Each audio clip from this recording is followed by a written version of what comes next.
আরো কয়েকটা অঙ্ককে করিয়ে লিমিটটাকে একটু সরগড় করে দেওয়া যায়। ধর পরবর্তী আরো একটা অঙ্ক আমরা করতে যাচ্ছি, সেটা হচ্ছে এটা 2 number, limit x approach to 1, sorry, x approaches to 1,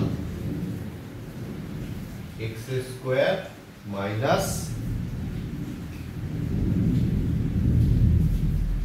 2x plus 3 divided by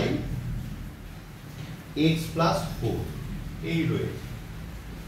তো দেখ এখানে কি হয়েছে যে এখানে কোনো কমন ফ্যাক্টর হবে না। কেন কমন ফ্যাক্টর হবে না? 3 রয়েছে, 3। তো 3 কে 3, তাহলে 3 থেকে 1 বাদ দিলে হয় 2, আর তলায় আছে x plus 4।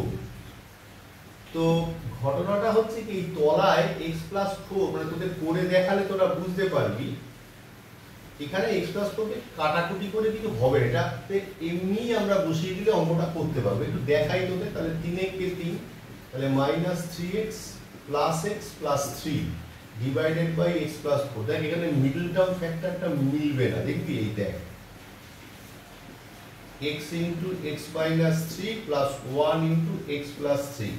মিডল টার্ম ফ্যাক্টরের নিয়ম হচ্ছে কি যে এই দুটো মিলে যেতে হবে। মিললো না। কেন মিললো না? তার কারণটা হচ্ছে যে এখানে কোনো কমন ফ্যাক্টর তৈরি হচ্ছে না, তাই। তাহলে আমরা এখানে সোজা সাপটা বসিয়ে দেবো। কিভাবে বসাবো? মানে 1 square minus 2 into 1 plus 3, 1 plus 4। যখনই তুলবো তখনই লিখবো x নট ইকুয়ালস টু 1। তাহলে কত হলো? 1 মাইনাস 2 প্লাস 3, 5। তাহলে কত হলো? 3 এর 1 4, 4 থেকে 2 বাদ দিলে 2, 2 এর 5। তাহলে 2 এর 5 হলো অ্যান্সার। দেখা যাক অ্যান্সারটা মিললো কিনা। হ্যাঁ, 2 এর 5 মিলে গেছে। আরো একটা অঙ্ক দেখি।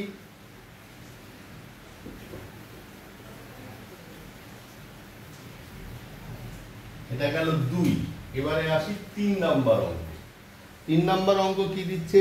Lim x approaches to 3, lim x approaches to 3, x square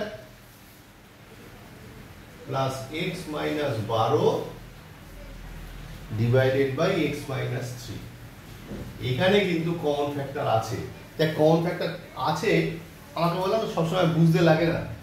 3 এখানে বসা, 3 মাইনাস 3, 3 মাইনাস 3 মানে 0। কোনো জিনিসকে 0 দিয়ে ডিভাইড করা যায় না, আনডিফাইন্ড হয়ে যায়। তার মানে এখানে কমন ফ্যাক্টর বর্তমান। কিভাবে? Lim x approaches to 3, x square 4 3 12 plus 4x minus 3x minus 12 divided by x minus 3। lim x approaches to 3, x into x plus 4, 3 into x plus 4 divided by x minus 3। করলাম করবার পর lim x approaches to 3, দেখ এখানে x plus 4 common যাচ্ছে, into x minus 3 divided by x minus 3। এই দেখ common factor চলে এসেছে, x minus 6 কেটে যাচ্ছে। তো তাহলে পরের লাইনে গিয়ে কি লিখবি? lim x approaches to 3, x plus 4। এবার বসা 3 plus 4।